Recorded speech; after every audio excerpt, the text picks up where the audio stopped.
Hi there! Welcome to NCRMD Hypotheticals, where my colleagues and I answer today's pressing, unaddressed legal issues.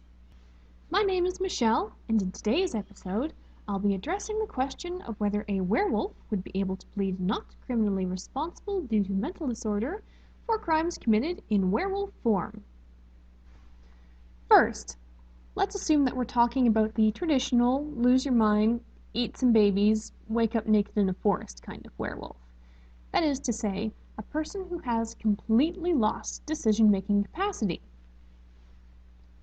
So, you're in a holding cell, trying to look as innocent as possible, while naked and surreptitiously picking red goo out of your teeth, when suddenly you throw up what appear to be fingers. After unsuccessfully attempting to convince the police that those are carrot sticks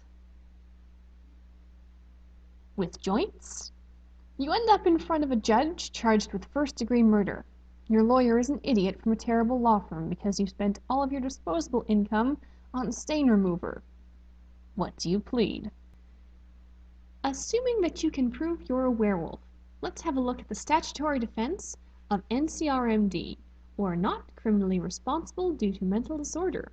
Section 16.1 says, no person is criminally responsible for an act committed or an omission made while suffering from a mental disorder that rendered that person incapable of appreciating the nature and quality of the act or omission, or of knowing that it was wrong. So let's break that down into its main elements. First, mental disorder is defined in Section 2 as disease of the mind. Yes. Apparently, that really needed to be clarified. What does need to be clarified, in a much less sarcastic way, is that there is a difference between a legal and medical definition of disease of the mind. The judge decides as a matter of law whether there is an applicable disease, and the jury decides as a matter of fact, which just means they decide whether or not they believe you. In this case, the judge decides whether you are incapable of appreciating the nature and quality of the act or omission, although, let's just say act, as you probably ate someone and that's pretty hard to classify as an omission, or if you were incapable of knowing that what you did was wrong.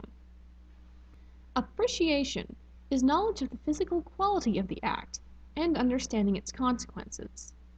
This is as simple as being aware that you are pushing someone in front of a train, and understanding what happens to people who are in front of trains, with the nature of the act referring to the pushing and the quality of the act referring to understanding that, at the very least, the janitor is about to be mad at you.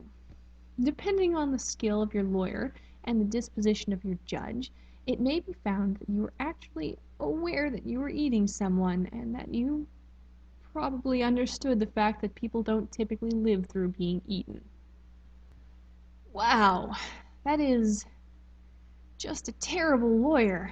Don't panic. It's okay, because the next step is just knowing that the act is wrong. Clearly, you are currently aware that chewing on people is not something you should do, but fortunately, Section 16 is concerned with your state of mind at the time of the offense. So, would a wolf know that the act was both morally and legally wrong? Do they possess the intellectual ability to know right from wrong, as well as the capacity to apply that knowledge to the situation at hand? They don't even know not to pee on the couch. Congratulations on not being convicted of murder. Please do try to lock yourself up a little bit better next time, though, or start putting money into a special legal fees account, because you can definitely still be convicted of criminal negligence. That's all for now. Tune in next time as my colleagues Lisa and Lindsay discuss further unaddressed legal issues of the day.